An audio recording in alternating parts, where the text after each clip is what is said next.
Hi, hello. Welcome to another episode of Isaiah's Newsstand. It's your host, Isaiah Edwards. The date is June 12th, 2024. Hopefully this episode finds you well, in good spirits and high hopes. As for me, I'm doing pretty good. I would say I'm stinky but good, but that's just the life of a trash guy, a trashy guy like myself. No, it was one of those days where I come in and you just like come in, you're immediately hit with the smell, and it's like, ooh, that's gross. And then my secondary thought is like, ooh, I'm gonna be wearing that today, and it's so upsetting. It's so upsetting. I don't know. Maybe I should like start investing in like colognes and fragrances or whatever.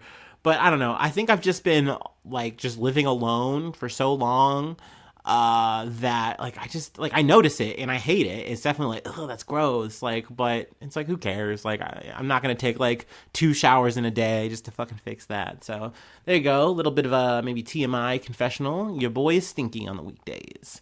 But anyway, let's see here. Like I said, overall good day, no complaints. Everything was good. Let's see here. Food corner from last night was pasta, the old pasta bolognese, the red sauce. Let's see. We had a bolillo roll and a bagel and a big salad. All yummy. No complaints. So let's see here. There's really not much else to talk about on the personal news corner. We've just been chilling like a villain. So, yeah, let's go ahead and do our startup, and we'll go ahead and get into some news.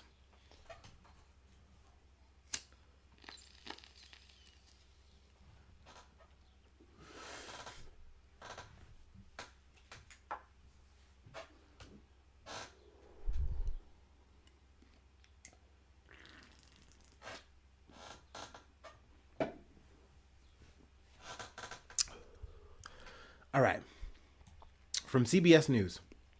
Malawi Vice President Dr. Salos Chilima killed in plane crash along with 9 others.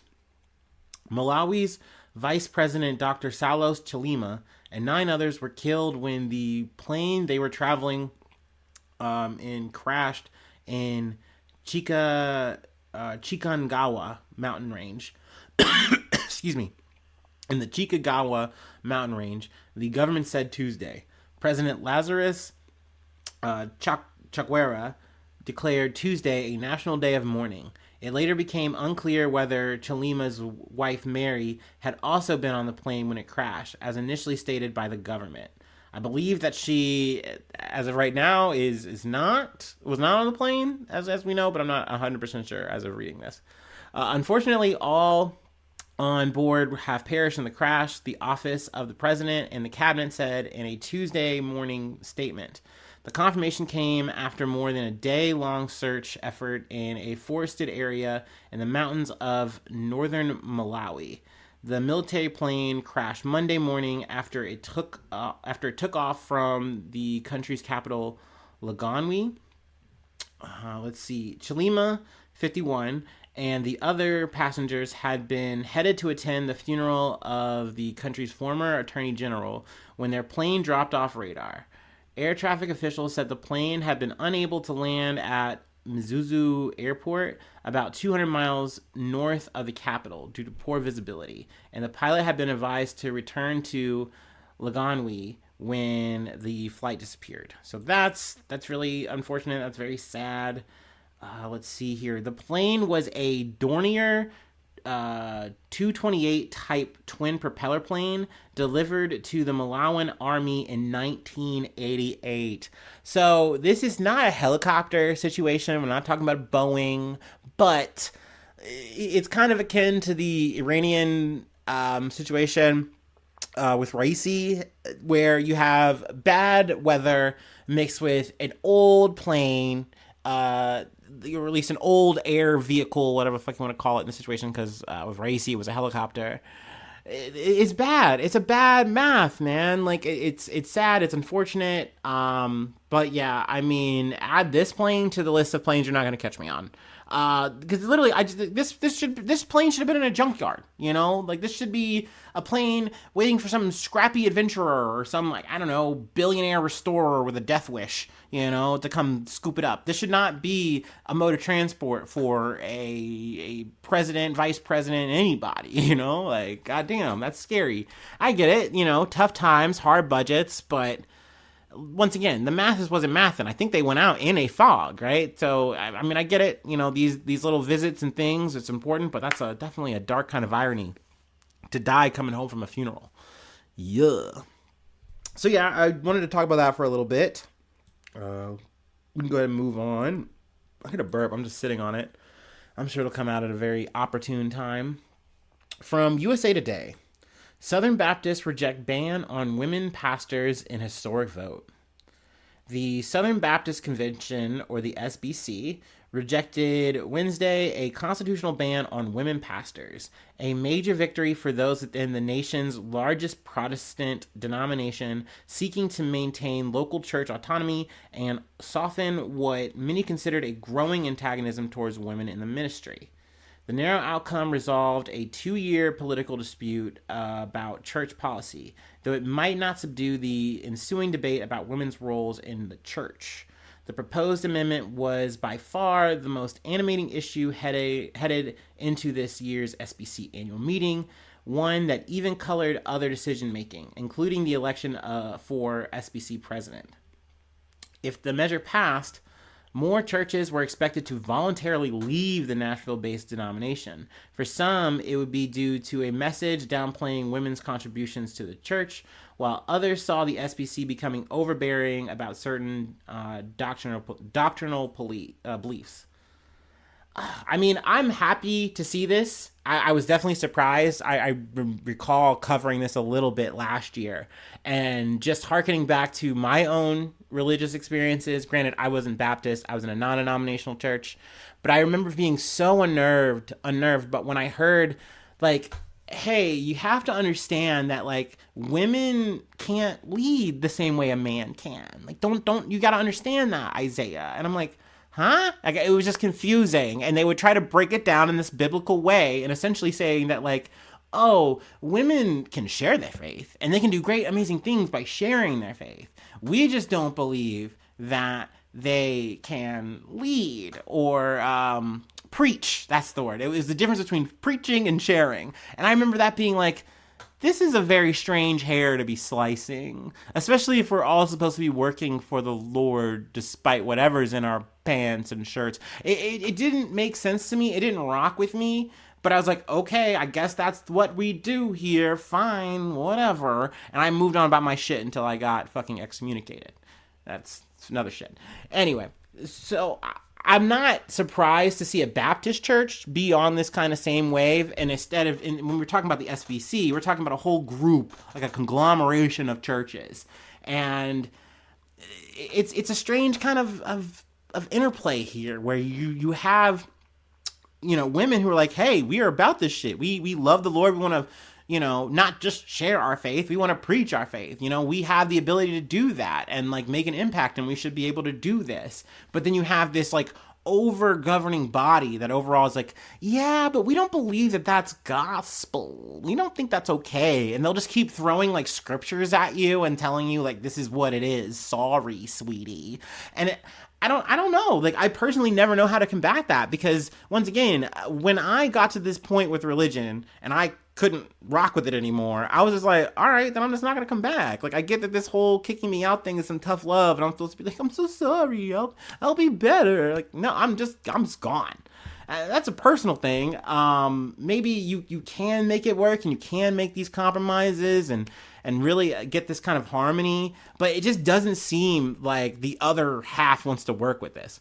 But regardless, I mean, it really did come down to a close vote. I think it was like 61% for. So when I heard that, I was confused. I'm like, it sounds like a majority situation. But I think you need 2/3 in this kind of voting process, the way they have it set up.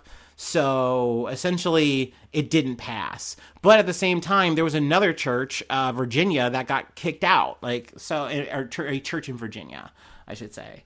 So, I mean, it definitely seems like even though this is a victory, it definitely doesn't seem like it's actually the end of the conversation. It seems like this is definitely going to be going on and on. And who knows who's going to come out on top. But, I mean, I'll call this a win. I'll call this a silver lining kind of situation. Because I do think that no matter who you are, what your gender is, you should be able to share your faith. Like, that's just my personal belief. But that's why, once again, the more I dwell on religion, it always gets so weird for me, where I'm just like, I respect it. Like, it's something that made so much of my life. But then I also just see how, like, manipulative it can be in a society, how, like, it can just sow so much discord where it doesn't need to be. It's a very frustrating thing, and I grapple with it back and forth, where it's just like, is this cool? Like, I get that we have to have it. I don't want to be a person that goes, no religion, clamp down on that shit. I think you should have the ability to express yourself no matter what, but it's just crazy when you start holding people to these religious beliefs in a way that's like, if you don't do this, you're bad, and we're gonna, like, ostracize you, and da-da-da. Like, that's crazy. Like, I would think, looking at the situation, all these churches would want to work together because this is just good for the goose and gander. But no, once again, we want to bicker more or less about this kind of shit. That's what we want to do. We just want to see you guys not in power. Y'all ladies, it's just not really what we like. It's icky. So, I don't know. It's weird, but, in a way, I'm happy to come back and talk about it. Religion is definitely something of a interesting subject for me to talk about. Anyway, I know I just kind of written a riff mode there, but by all means, go to the USA Today and check it out. But we're going to go to Florida. A little bit of Florida news from the Tampa Bay Times. Florida ban on medical treatments for trans kids struck down by judge. Florida's restrictions on medical care for transgender children are unconstitutional, a federal judge ruled Tuesday as he struck down a signature priority of Governor Ron DeSantis. U.S. District Judge Robert Hinkle's decision invalidates much of a 2023 law and rules approved by state boards prohibiting children from accessing medical treatments for gender dysphoria, such as puberty blockers and hormones. Florida has adopted a statute and rules that ban gender-affirming care for minors even when medically appropriate, Hinkle wrote in his 105-page order. The ban is unconstitutional. The attorneys that represented the transgender plaintiffs argued that the law signed by DeSantis was an act of discrimination and animus against transgender people. The state said it was targeting the treatments, not transgender people themselves. In his ruling, Hinkle, who was appointed to the bench by former President Bill Clinton, said that it was clear that anti-transgender animus motivated bill sponsors and some legislators who approved the law. Transgender opponents are of course free to hold their beliefs, Hinkle wrote, but they are not free to discriminate against transgender individuals just for being transgender. In time, discrimination against transgender individuals will diminish, just as racism and misogyny have diminished. I would like to have seen it a little bit more diminished before I'm saying that out loud, but okay, fine. To paraphrase a civil rights advocate from an earlier time, the arc of the moral universe is long, but it bends towards justice. A little bit of an optimistic quote there, but once again, we love to see it, especially out of Florida. Like, good. I'm glad someone's saying something rational here. Fucking thank God. But that being said, I know that this is something that's going to be appealed. I know more laws like this are going to get passed by Florida legislature, unfortunately. But what was another thing I wanted to add here? Hinkle last year also struck down Florida's ban on Medicaid covering treatments for gender dysphoria. The state is appealing that ruling, and opponents have argued that the state has been defying Hinkle's order and still denying Medicaid coverage. So, I mean, we still have this ongoing, but it's once again nice to see a judge say this, and also quote too, saying, hey, there is science here that is saying, like, look, this gender affirming care is good for children. It is good for people. Like, we're not talking about castrating and mutilating people. It is crazy that I hear that line so much from people who are, like, so scared of transgender, like, policies and transgender people in general. Like, they come back to this point, and then it's like, what sources, brother? And they don't have any. Like, at the end of the day, though, the overall science is like, no, this is good for people. This is not something that is, like, we're talking about giving you something that is a puberty blocker. We're not talking about surgery here. And it's something that you can get off of. It's crazy how the narrative gets so warped and people are so quick to believe it because it's like, oh, this is so scary. Oh, once again, it's what's in your fucking pants. I'm so bothered by it. I need to know. I have to be mad. No, you don't. You just fucking don't. You can just walk on by and not care. You know, just let people be who the fuck they are, man. I don't know. It's so frustrating that we are always going to have to keep coming back to this. That's why, once again, like, as much as I'm like, hey, we love you, Hinkle, I guess, whatever, cook, it's still a little bit too optimistic to say, like, I think that this does bend towards justice, because people have been fighting for this shit for just centuries, like life and time and memoriam. Like, it's crazy. It's just crazy how you just can't be yourself, you know, in 2024. It's still a fucking battleground. But hey, we're here fighting, goddammit. Anyway, I have one more thing to cover. It's a bit of a longer set to kind of close out, but we're going to go ahead and take our break, and we're going to talk a little bit of food. You know what I mean? We talked a lot. There's death, there's religion. I want to talk about something I enjoy, which is a good old hot dog. Anyway, let me go ahead and take my last break, and we'll get into it.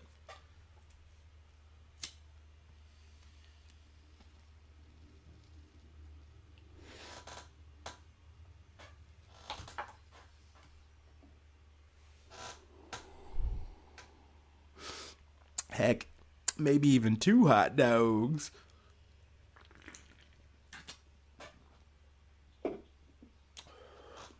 Actually, sadly, we're going to be talking way more than just 2 hot dogs. It's going to get morbid in a way. But anyway, NPR. Hot dog eating champ Joey Chestnut won't compete in this July 4th. What's the beef? Clever. I love a good title. Thank you, NPR.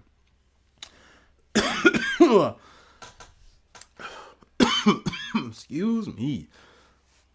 The country's most notorious hot dog eating contest is moving forward without its star's stomach after 16-time champion Joey Jaws Chestnut, what a fucking name, love that name, was banned for inking a deal with a company that makes plant-based Franks. I believe it's Impossible. That's the brand. Not impossible that this could happen, but, you know. Organizers of the Nathan's Famous Hot Dog Eating Contest said Tuesday that they banned Chestnut from the July 4th event after he signed an endorsement with Impossible Foods, which recently launched a new marketing campaign specifically targeting meat eaters. Major League Eating, or the MLE, the organization that oversees professional competitive eating events, including but not limited to hot dogs. I heard today, apparently they have a kale eating event that someone has won, so that's cool, I guess. They're so plant-based. There's that burp. Ooh, yeah. Ooh, part 2. Part 3. Part 4? Is it a saga? Damn. Said in a statement that Chestnut had chosen to represent a rival brand rather than compete in its storied Coney Island contest. Now, this kind of comment here from the MLE, I'm going to put that in quotations, is giving WCW, you know what I mean? WWE, whatever, you know what I mean? Where it's just like, look here, you guys are trying to be like a sport or what have you, but it sounds like you're trying to be like an organizational racket where it's like, look, we need you to be a part of the brand, and we need you to bend the knees, so to speak. And essentially with Joey Chestnut, he's like, dude, I'm a professional eater, and there's more than just this competition. There's more than just Nathan's. Like, I got to get my fucking bag. And essentially that's not working for them. Like, it's almost like they're trying to say, like, hey, you have a no compete clause, like that's a part of your contract, and like essentially Joey is saying like quite the opposite. Let's see here. I guess I'll go ahead and get into some quotes. For nearly 2 decades, we have worked under the same basic hot dog exclusive I cannot say it today. Exclusivity? I had to close my eyes. I don't know why. The statement said, however, it seems that Joey and his managers have prioritized a new partnership with a different hot dog brand over our longtime relationship.